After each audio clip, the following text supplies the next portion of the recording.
The snow fell gently that Christmas Eve, painting the streets in white as Daniel locked up the small auto repair shop where he worked. His hands were rough from the long hours, his back sore, but his heart was heavier than any ache in his body. He thought about his son, Liam, waiting at home with excitement for Christmas morning, unaware that the presents under their little tree were few and modest. Daniel had done his best, wrapping up second-hand toys and baking cookies with Liam earlier in the week, but guilt pressed down on him, whispering that it wasn't enough.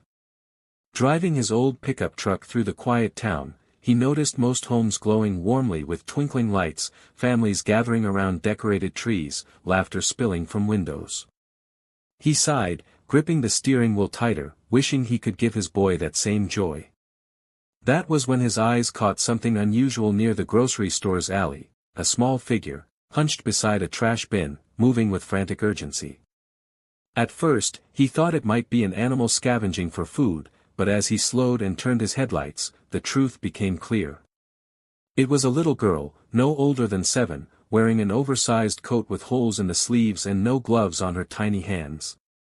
She reached into the bin and pulled out a bruised apple, rubbing it against her sleeve before taking a careful bite, her face lighting up with relief at even that small piece of food. Daniel's chest tightened painfully. No child should be out here, shivering and alone, searching trash on Christmas Eve. He pulled his truck over, heart racing, torn between caution and compassion. Slowly stepping out, he called softly, not wanting to frighten her, "Hey, sweetheart, are you okay?" The girl froze, her thin frame stiffening as she turned her head toward him, eyes wide with fear. For a split second, Daniel thought she might answer, but instead, she clutched the apple tighter and darted into the alley, disappearing into the shadows. His breath caught in the frosty air. Something inside him refused to just let her go. He couldn't explain it, but he knew he had to follow her, because no child should vanish into the cold night like that, not when he had seen her desperation with his own eyes. Daniel's boots crunched against the snow as he hurried into the alley, his breath fogging in the icy air, his heart pounding with urgency. The little girl ran fast despite her small frame, her coat flapping behind her like tattered wings, but the uneven ground slowed her down, and Daniel called out gently, "Wait, I'm not going to hurt you." She stumbled near a dumpster and turned, her face pale under the dim glow of a flickering street lamp, her lips trembling not just from the cold but from fear that seemed far too deep for someone her age. "Please don't take me back," she whispered, her voice breaking, and those words pierced Daniel like a blade. He slowed his steps, crouching down a few feet away so he wouldn't tower over her, keeping his voice calm and steady. "Back where?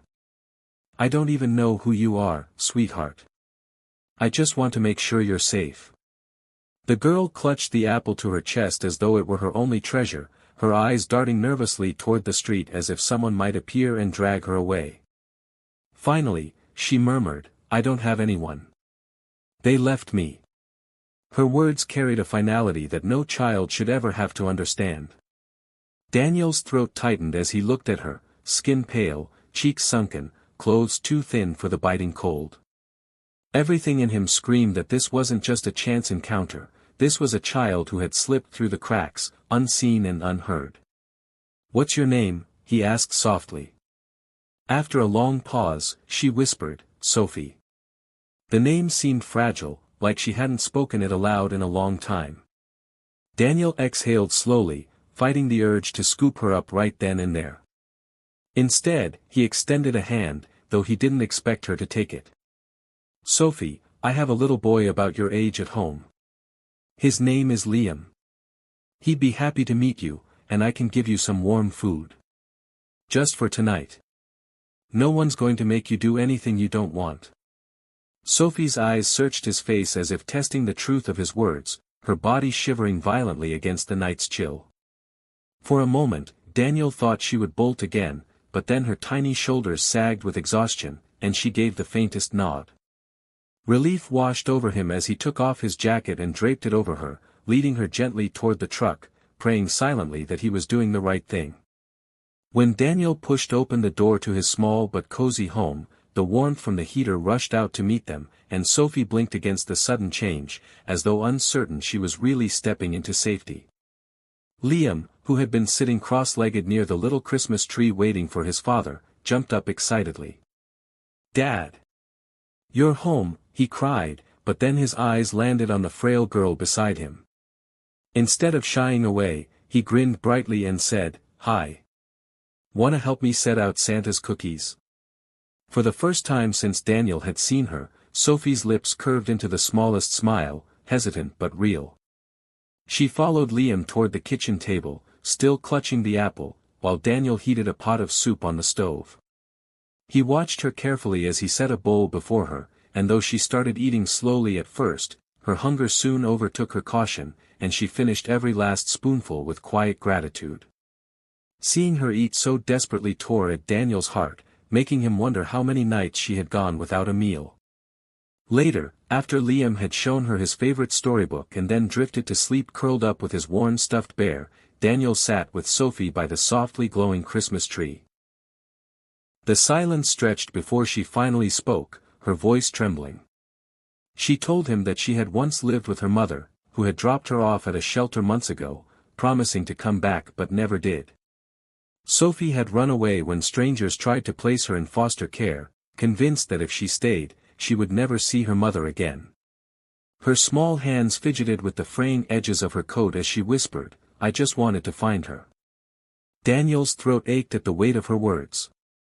He reached out, gently placing his hand over hers, telling her she wasn't alone anymore. That night, after tucking both children under blankets, he noticed Sophie pull something from her pocket and place it under the tree as though it belonged there.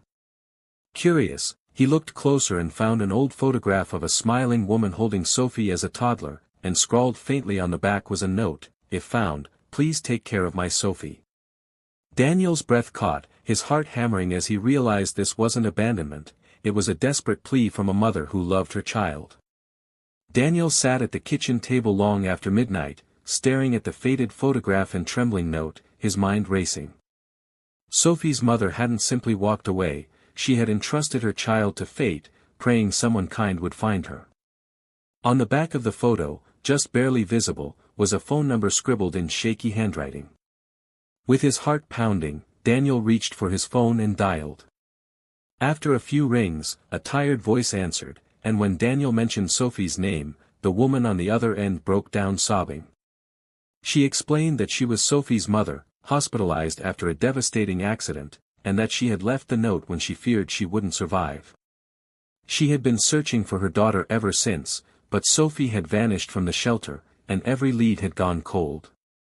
Tears pricked Daniel's eyes as he listened, glancing toward the living room where Sophie lay curled up beneath a blanket, finally sleeping peacefully. He promised her mother that Sophie was safe now, and arrangements were made for them to meet. On Christmas morning, Daniel drove Sophie and Liam to the hospital, his old truck rattling against the snow-covered roads. Sophie clutched the photograph in her small hands, her eyes wide with both fear and hope. When they arrived, a nurse guided them to a quiet room where a frail woman sat propped up in bed, her face pale but her eyes shining with anticipation. The moment Sophie saw her, the apple she had been holding tumbled from her grasp, and she sprinted forward, crying, "Mommy." The woman's arms opened wide, trembling as they embraced, both clinging as though they would never let go again. Daniel stood back, his throat thick, while Liam tugged his sleeve and whispered, "Dad, Santa gave Sophie her family back." Daniel's lips curved into a shaky smile, realizing his son's innocent words held a truth far greater than any gift under a tree. That Christmas, he hadn't just witnessed a miracle, he had been part of it. Driving home later with Liam, his heart felt fuller than it ever had before, knowing he had given a little girl more than food and shelter, he had given her the chance to be reunited with the love she had almost lost forever.